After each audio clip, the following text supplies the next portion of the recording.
What's been dubbed the state of delusion was delivered last week by President Biden. It's probably one of the only duties he's completed that is actually constitutional. It was delivered during a very chaotic time amidst foreign war, inflation, and with an economy still trying to recover from government lockdowns.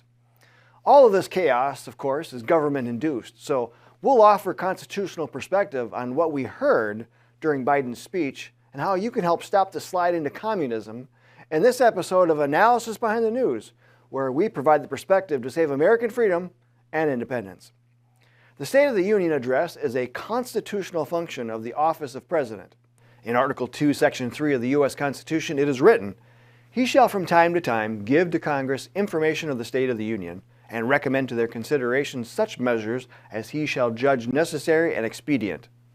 And near the end of Section 3 it mentions, "He shall take care that the laws be faithfully executed." The President's speech last week seemed to strive to strike a conciliatory tone with the American people. Biden tried to reassure Americans that all was going to be okay because we, as a country, are strong. However, in our opinion, this is in spite of government, instead of because of it. Given all the chaos and tyranny it helped to deliver these last 2 years.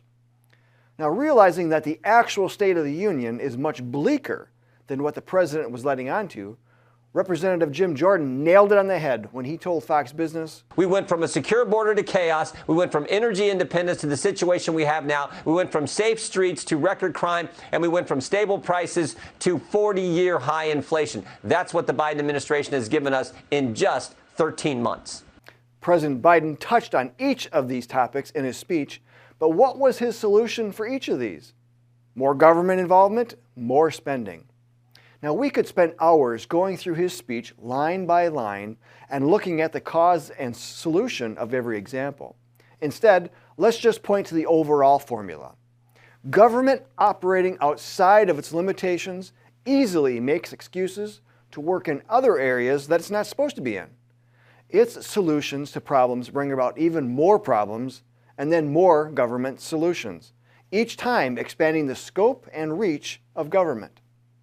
The scope of the federal government today is not what it was when the Constitution was written. However, the constitutional limitations are nearly the same, so the scope should be nearly the same, but it's not. Once tolerated by we the people, the slow creeping of the federal government's work outside of these limitations has led to its current size and scope. So, the question should be asked, is this type of slow creep the usual evolution of government? What went wrong, and how can we stop it? For those answers, let's turn to the book And Not a Shot is Fired by Jan Kozak. Mr. Kozak was a member of the Secretariat of the Communist Party of Czechoslovakia and wrote this publication in 1957. By 1961, the work had surfaced, and it was eventually published by the U.S. House Committee on Un-American Activities. We republished this book last year. As we wrote in the foreword, he wrote the paper to document the subversion of Czechoslovakia, not by revolutionary violence, but by altering the society through legislative action. The history of the U.S. is replete with government working outside of its limitations. And all of us experienced this firsthand during the tyranny of COVID. But we must remember that the Constitution was written to limit government and not the people. The Bill of Rights has no emergency loophole. As written, the Constitution clearly gives limitation to the federal government and its three branches. It also spells out who is to follow these limitations.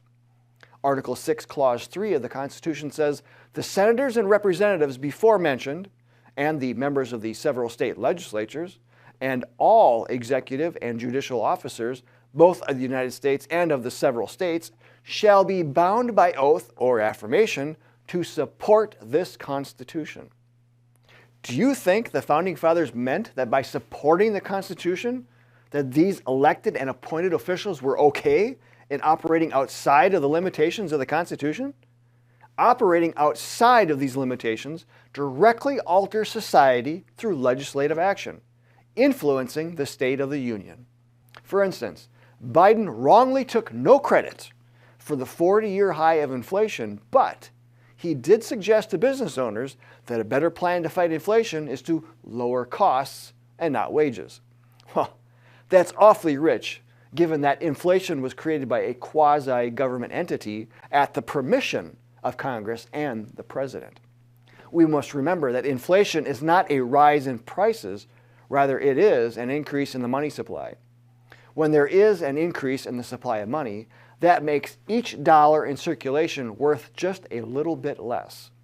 Thus, it takes more money to afford the same products. The rising prices in America is due directly to supply and demand, but also the value of the dollar. Now, recall that Congress passed and Biden signed the American Rescue Plan, which infused nearly $2 trillion into the economy. According to the Federal Reserve, the money supply increased nearly $2 trillion from March 2021 to January 2022.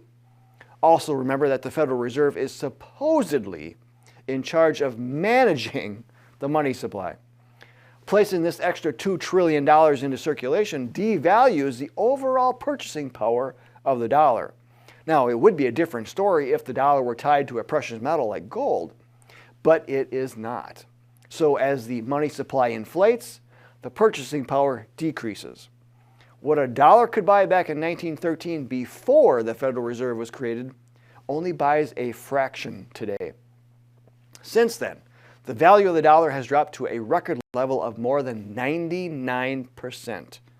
Yet, President Biden and many others before him have inflated the money supply to help fund pet projects, most of which are beyond the constitutional scope of government. Again, altering society through legislation. So Biden's advice of lowering costs is spoken by someone who's never owned a business, but rather has made his living from government. Lowering costs is much harder to do when inflation devalues the dollar, and when supply chain issues are a factor due to government unconstitutionally shutting down the economy for a virus with a 99-point-something% survival rate and relying on unstable sources for essential goods and materials. When Biden tells you he is going to get prices under control, he cannot do so with the force of constitutional government. The only true way to do so is to stop spending money we don't have, pay off the debt, and restore constitutional money, which is the dollar tied back to precious metals. Rather than government doing something, in many cases it must undo what it has already done in order to fix the current problem. It's just an example of government trying to solve a problem it created with more government, when less will actually do. Another way of altering society through legislation is through what our founding fathers would call entangling alliances, like getting involved in the United Nations, NATO, or any globalist trade agreement. For when we are involved in these, buying made in America, as touted by President Biden in his speech, becomes very difficult. It's also made it near impossible to have reliable supply chains, especially in times of war, famine, and disease, as domestic mining and manufacturing has been largely moved to foreign countries, many that are not friendly to the U.S., as we are finding out. So look around you today. The spike in prices, the scarcity of essential products and components are all due to the federal government prioritizing foreign business over domestic business. That's globalism. Shortly after taking office, the Biden administration turned America from a top energy producer into a foreign-dependent slave. So what's his answer to replacing Russian oil? To turn to Venezuela and Saudi Arabia in hopes that they would boost production. So we go from one communist country to another begging for help when we have the means to again be the top producer and exporter of American petroleum. So we say get government out of business and let American industry do what they do best. But Biden has a history of doing quite the opposite. As the Globalist Foreign Affairs reported in January 2021, he, Joe Biden, has long been a supporter of trade liberalization. As vice president, he championed the Trans-Pacific Partnership, the TPP, and as senator, he voted for the North American Free Trade Agreement, NAFTA, and China's entry into the World Trade Organization, WTO.